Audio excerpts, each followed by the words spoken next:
ஒதுக்கப்பட்டுள்ள நேரம் கடைசி 5 நிமிடம். அள்ளி மலரெடுத்து அசராமல் நான் கொடுத்து சொல்லி தீர்த்தாலும் சொந்த ஊர் தீரம் தீராது என்பதற்கு இணங்க அம்மன் மத்தியா இந்த வருவதற்கு காலையும் சிறந்த காலை வீரர்களும் வீரர்கள்.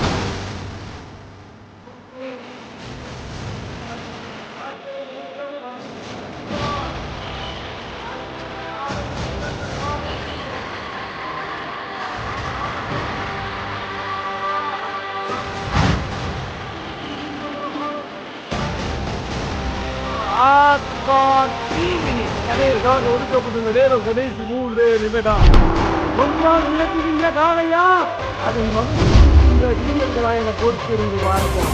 மண்ணையில் படுத்துருந்தி காலம் விழுந்து வந்த வீரர்களா மண்ணையில் குதிரேறி வந்த காலையா என பொறுத்திருந்து பார்ப்போம். இந்த கைதட்டிகள் வீரர்களை உற்சாகப்படுத்துங்கள். உங்களது கர ஓசை வீரர்களை ஊக்கமர்